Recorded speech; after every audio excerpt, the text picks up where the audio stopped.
Bon, bonsoir tout le monde, bonsoir. Je vais aller très vite pour que ce direct constitue comme une... Considérons que c'est une forme de vidéo que je suis en train de faire. Hein. Donc, je vais pas attendre, je vais aller droit au but. Le Conseil constitutionnel, il y a une heure, je sais pas, il y a 5 heures depuis le matin là. Je sais pas quelle heure il est exactement au Cameroun. Le Conseil constitutionnel a rejeté le recours de Maître Akerémona sur l'illégibilité de Paul Biya en moins de 5 minutes. En moins de 5, ce n'est pas moi qui le dis, c'est un des avocats de Maître Akerémona en la personne de Maître Ndoki qui le dit, ce n'est pas moi. Le Conseil constitutionnel donc rejette le recours en moins de 5 minutes. Et elle dit que ce n'est pas surprenant parce que le système est protégé par l'appareil juridique que lui-même il a mis sur pied. Mais ça surprend encore qui? Elle dit bien que ça ne surprend plus personne. Mais ce qu'on peut retenir là-dedans, c'est tout simplement que ils doivent comprendre que écarter Maurice Kamto de la course, tant que nous n'avons pas réclamé que la loi soit dite, que les institutions soient respectées, nous n'allons nulle part. Et puis c'est même au-delà de ça. C'est au-delà de ça. Et ça conforte à l'idée que l'élection dans laquelle nous allons nous embarquons depuis qu'on a éliminé Maurice Kamto, on ne va nulle part. Je pense que Maître Akerémona vient aussi de comprendre qu'on ne négocie pas avec avec un dictateur, surtout au niveau où nous sommes arrivés. Mais on le chasse. On ne négocie pas avec un dictateur, on le chasse. Et depuis qu'on a écarté le président Kamto, moi personnellement, je ne pensais pas que ces gens iraient jusque-là. Je pensais quand même que ils étaient dans l'optique où il faut quand même laisser libre cours à l'animation politique, quitte à contester les résultats même après. Mais depuis qu'ils ont usé de barbarie pour démontrer que en fait, ils ne sont pas là pour négocier avec quelqu'un, qu'ils ne sont pas là pour ils savent que le peuple n'est plus avec eux. Ils savent depuis très longtemps que le Cameroun est isolé, mais ce n'est pas là leur problème. Et ça nous amène aussi à comprendre et quelque chose qui est très évident, que la France est très très impliquée dans la conservation du pouvoir au Cameroun. Depuis les 5 dernières années, nous voyons très bien les représentants du Quai d'Orsay français, les représentants de la sécurité française changer complètement le visage de leur ambassade. Leur ambassade est aujourd'hui gérée par les militaires. Il faut le dire. Et c'est comme ça depuis que les pays de l'AES ont repris ont pris en main leur souveraineté. Désormais, les ambassades françaises dans les pays francophones sont gérées pour la plupart du temps par les militaires français. Ça vise quoi? Ça vise à continuer à militariser leur leur présence en terre africaine, militariser pour je vais dire conserver leurs intérêts par la force. Moi, ce que je vois aujourd'hui, c'est que le peuple camerounais doit purement et simplement se lever contre la France sur le territoire camerounais. Il ne faut pas se cacher pour dire ça. Les Camerounais doivent se lever contre tout ce qui touche à la France au Cameroun. Pour que nous puissions nous en sortir. Parce que là, ceux qui sont au Cameroun maintenant, ce sont les larbins, ceux qui servent le gouvernement français à rester, à continuer, à maintenir le Cameroun dans l'impasse pour mieux le piller. Ce n'est plus un secret pour personne. Donc, le travail des Camerounais maintenant, du peuple camerounais maintenant est double. Mais moi, je pense que la priorité aujourd'hui, c'est de s'attaquer à tout ce qui touche aux intérêts des Français au Cameroun. Il faut les chasser purement et simplement. Il faut tout faire pour que la France enlève ses bases, sa présence au Cameroun. Ce n'est plus à... Et puis l'ONU c'est qui? L'ONU, la plupart du temps, l'ONU c'est la France. Nous avons vu comment l'ONU s'est levée clairement pour dire qu'il exige qu'on remette la candidature de Laurent Gbagbo. Mais pour ce qui est du Cameroun, ils s'en fichent. L'ONU méprise le peuple camerounais. Il ne méprise pas Kamto, il méprise le peuple camerounais. La France méprise les Camerounais. Il faut dire ça clairement. C'est eux qui maintiennent les Paul Biya. C'est eux qui... Il faut que la France nous dise qui est Boko Haram. La France doit nous dire qui est Boko Haram. Je me souviens le premier kidnapping enfin, on avait kidnappé les ressortissants français. Mais c'est comme s'ils sortaient tranquillement. Quand on a libéré les otages étaient comme s'ils étaient logés dans les... les otages étaient comme s'ils étaient logés dans les petits hôtels qu'on voit au parc de Ouaza. Ils n'étaient pas inquiets du tout. Ils n'étaient pas inquiets. Et l'argent avait tourné. Ils ont remis l'argent à qui? Qui avait remis l'argent, la rançon des preneurs d'otages? Ça s'était fait où? Avec qui? Ok? On ne va plus tourner autour du pot. C'est la France qui met le Cameroun dans la merde. Si aujourd'hui le Cameroun est dans l'impasse, c'est la France. Ils ne se le cachent pas. Ils vont visiter l'armée, on voit l'armée se courber devant eux. Ils vont à l'ambassade, ils font les revues de troupes. Mais c'est clair, ce n'est plus un secret pour personne. Donc, je venais ici parler, je ne venais pas parler de la place de la France. C'était juste une parenthèse pour dire que les maîtres Ndoki et les maîtres Akeremouna sont surpris que le Conseil constitutionnel leur demande de ne plus venir au Conseil constitutionnel avec tout ce qui concerne la candidature de Paul Biya, qui ne veulent plus voir les pieds de quelqu'un. Quand l'avocat Léon Taylor a fait une requête, on a rejeté. Et bon, maintenant, Akeremouna vient encore faire une autre requête. Mais on rejette en le sommant de ne plus revenir sur tout ce qui touche à la candidature de Paul Biya. Ok?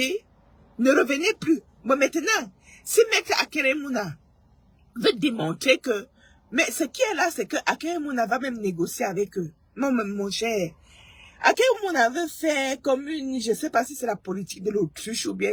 Moi, je suis pas de ceux qui pensent qu'Akeremouna schématise avec le LDPC. Mais non. Je ne suis pas de ceux-là. Parce qu'avec le LDPC, où tu es avec eux pour mater le peuple, où tu es hors de ça. Le LDPC ne veut pas les gens avec qui il négocie. Non. Le LDPC est déjà là. Il n'a plus besoin de faire des consultations populaires, de faire des meetings, il n'a même plus besoin d'exister. Hein. Si vous voulez démissionner même tous du LDPC, ce n'est plus leur problème. Ils vous l'ont dit très clairement au Conseil constitutionnel. Vous pouvez faire tout ce que vous voulez du peuple camerounais, ils ne feront rien.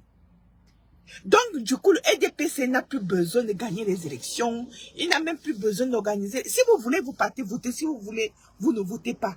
Le LDPC n'est plus à ce niveau.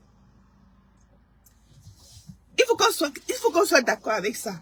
Le LDPC n'est plus au niveau où vous allez voter, où vous n'allez voter, où vous votez, vous ne votez pas. Ce n'est plus là son problème. Son problème, c'est qu'il a déjà le pouvoir. Et la seule personne qui a compris ça, c'est Cabral Libi. Ah ben oui. L'unique personne, c'est Cabral Libi et Oshi. Et Espoir Matomba.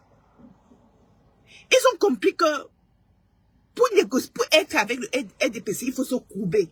Et il te met ça par derrière. Et tu obéis. C'est comme ça. Je dis bien ceci. Pour être avec le LDPC, c'est les Cabral Libi qui ont compris. Cabral Libi, Oshi et Serge Espoir Matomba, ça veut dire clairement que quoi? Tu te courbes, le LDPC t'envoie ça par derrière. Et toi, tout ce que tu fais, c'est tu gémis, tu obéis, c'est fini.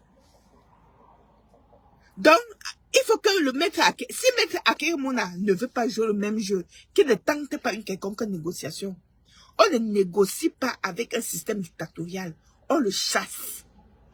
Donc, maître Akeremouna, ne pense pas, parce que ce que tu fais là, c'est un peu comme pour dire à Kamto que non, tu es trop dur, tu n'as pas trop bien négocié avec eux, mais ce que tu fais là, ça n'aboutira pas, le LDPC ne cherche pas d'amis. Et si tu blagues, ils te prennent même, ils te foutent en gâta. C'est comme ça. Ok? Le RDPC ne cherche pas une fille qui va lui faire les yeux doux. Non. Il te prend, il te tape, il te met le dos à terre. Bon, maintenant, à mettre à Keremouna, si, vu que c'est comme ça, il n'y a plus de passerelle. Il n'y a pas de passerelle pour discuter avec le RDPC. Vous qui êtes candidat là, il faut dire la vérité au peuple. Soit c'est la rue, soit vous vous regroupez pour trouver une manière, une façon de contrecarrer le RDPC et de renverser ce régime. Soit on lui rend la vie dure. Ce n'est que ça, c'est tout ce qu'on peut faire. Il faut résolument rejoindre le peuple de la résistance. Quand tu auras épuisé tes formes de négociation avec le RDPC, il va te rester quoi? Il va te rester la rue. Et tant que le RDPC ne te menace pas clair, en bonne et due forme, propre, tu n'es pas opposant. Tant que tu ne subis pas ce que Maurice Kamto est en train de subir, tu n'es pas opposant. Est-ce que tu as des partisans qui sont en prison? Pour l'instant, Maurice Kamto est calme. Maurice Kamto est calme pour que vous qui avez décidé d'aller aux élections, après avoir vu ce qui s'est passé, bon, maintenant tu allais un peu te mesurer en te disant que non, si peut-être le Conseil constitutionnel a rejeté la candidature de Maurice Kamto de la façon la plus humiliante et barbare qui soit, c'est peut-être parce que Maurice Kamto n'a pas bien négocié. Bon, maintenant, toi qui allais négocier pour écarter Paul Biya, est-ce que c'est passé? On a rejeté ton recours en moins de 5 minutes. C'est ton avocat, Maître Doki, qui le dit. En moins de 5 minutes, et ils ont rejeté votre candidature en vous sommant de ne plus jamais revenir à la cour avec tout ce qui touche à l'éligibilité de Paul Biya. Pourquoi? Parce qu'en réalité, le RDPC n'a pas l'intention de jeter de faire quoi que ce soit pour libérer le pays. Jamais de la vie. Le RDPC n'a aucune intention de laisser le pouvoir, quitte à s'allier au diable de la France. Ok? Souvenez-vous que la France avait demandé, quand Moïse Kamto a été déterminé à déposer sa candidature, le représentant de l'armée française qui est venu au Cameroun a averti ses ressortissants de préparer leur bagage. Pourquoi préparer leur bagage? Parce que Moïse Kamto ne négocie pas avec les dictateurs. Moïse Kamto est clair et ferme. Dégagez. Il faut partir. On ne négocie pas avec la dictature, on la chasse. J'espère que M. Akeremouna a compris ça. Et après que tu auras, parce que ce que tu as fait à la cour, moi j'ai dit, les gens ont dit partout que non, tu schématises avec RDPC. Moi d'emblée, je n'ai pas vu ça comme ça. Moi je te vois comme quelqu'un qui pense que Maurice Kamto est trop violent dans sa position. Moi, je pense que tu te dis que Maurice Kamto ne veut pas, doit être sage et doit un peu aller négocier avec le RDPC. C'est ce que tu essaies de faire. C'est ce que tu essaies de faire. Mais voilà qu'on a rejeté ton recours en te sommant de ne plus revenir. Ok? Ce n'est plus le droit qu'on dit au Cameroun. C'est la conservation du pouvoir. Et c'est ce que vous semblez ne pas comprendre. C'est ce que vous semblez ne pas comprendre. Comment on peut négocier avec quelqu'un qui a divisé le pays en deux, avec la guerre dans une autre partie du pays, et une autre partie du pays où on se plaît tous les jours à kidnapper femmes et enfants. Est-ce que quelqu'un se souvient que on a vu les gens avec les tenues de l'armée camerounaise buter un enfant au dos de sa mère? Est-ce que vous vous souvenez de ça? Ce n'était pas beaucoup haram. Ce n'était pas beaucoup haram. Donc il faut aussi qu'on se souvienne que ces gens doivent nous dire exactement qui est beaucoup haram. On ne négocie pas avec quelqu'un qui va en guerre contre son propre peuple. Vous avez vu, on dit que le Biya a libéré les enfants. Mais on ne dit pas, mais comment? Et on va même jusqu'à éliminer un des enfants pour prouver que c'était Boko Haram. Mais on ne nous a pas dit qui étaient les ravisseurs. Comment Maître Akeremouna peut penser qu'on peut négocier avec des gens comme ça? C'est que j'ai l'impression que vraiment on est... J'ai l'impression que nous, le peuple, nous voyons ce que certains ne voient pas. Ok? J'ai l'impression qu'on ne vit pas dans le même Cameroun.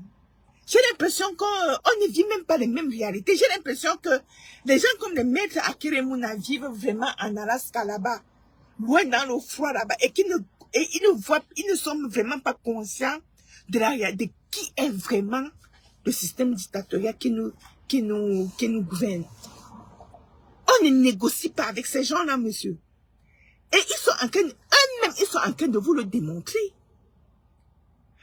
On te chasse, c'est-à-dire que on rejette ton recours, à moins de, c'est-à-dire qu'on finit de laisser bavarder on laisse bavarder tes avocats, ils bavardent le droit, et après, à moins de 5 minutes, on rejette ton recours en disant ne viens plus ici. Ne viens plus ici avec les questions de l'éligibilité de Paul Biya.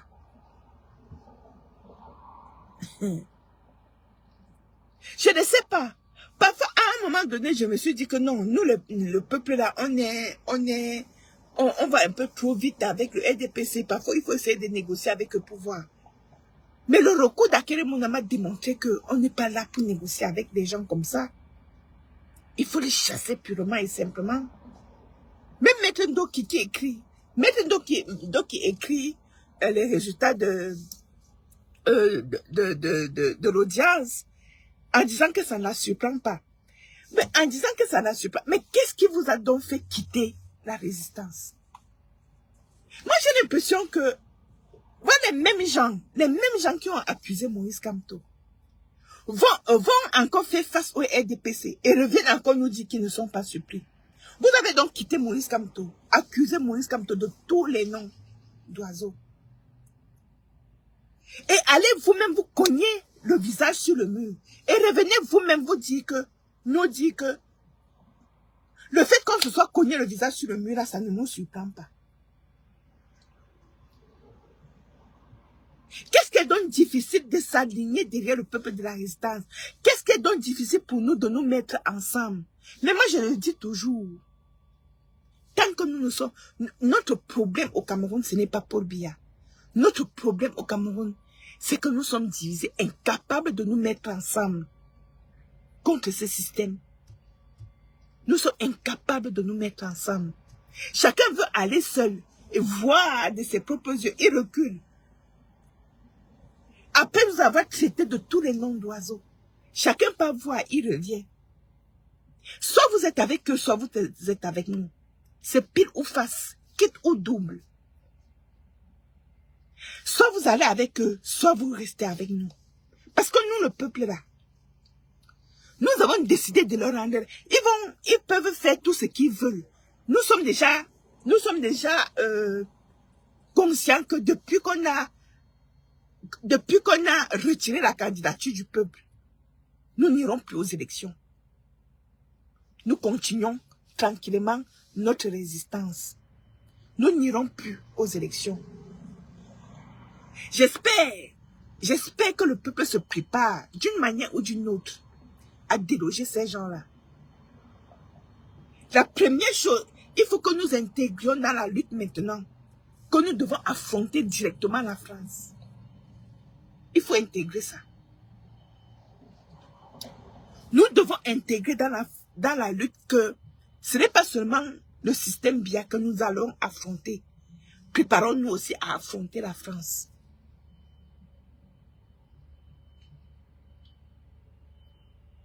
Donc, je venais là dire que à Maître Akeremouna, qu'on ne négocie pas avec le RDPC.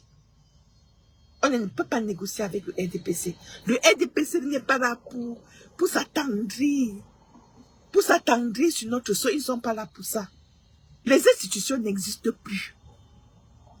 Au Cameroun, là, le jour où ils ont déposé la candidature du président Kamto, ils nous ont démontré que ils ont fermé les pages de la loi depuis ils ont déposé. Et qu'ils sont au-dessus des institutions maintenant. Ok? maintenant, c'est RDPC les institutions. Le Cameroun n'existe plus en tant qu'État. La définition de la République, là, la définition de l'État, là, on ne peut plus appliquer ça au Cameroun. On ne peut plus. Et c'est mon frère Meillon. Vous êtes contre Meillon. Mais moi, aujourd'hui, là, Meillon, s'il existe un prophète, quelqu'un qui avait dit clairement ce qui devait arriver au Cameroun, c'est Meillon, Mathias Ouonangini. Même s'il a changé de veste, moi, je ne peux pas détester le type là. Hein. Je n'arrive pas à le détester. D'ailleurs, le jour, quand nous avons constaté petit à petit qu'il a changé de veste, moi, j'étais sûre qu'on avait piraté son compte. Je ne me plains, parce que Meillon avait déjà dit ce qui allait arriver au Cameroun. C'est Meillon qui avait prédit le chaos là. Meillon avait très clairement dit que le présidentialisme là, la constitution dans laquelle le Cameroun est en fait une monarchie, et que la constitution est son cache-sexe. Ils ont démontré ça dans toute sa perfection, même si c'était laid. Le jour où ils ont rejeté la candidature de Maurice Kamto à Mondovision et en tripatouillant c'est-à-dire que nous étions dans le site. Nous avons passé 3 jours, le site ouvert du Minat comme ça là. Nous voyons comment on tripotait les archives de la République. Que je voyais ça comme ça. Ça se passait, tantôt tu ouvres le site, tantôt le site se ferme. Tantôt le site revient avec une autre. Nous avons tous vu. On n'est plus dans une république.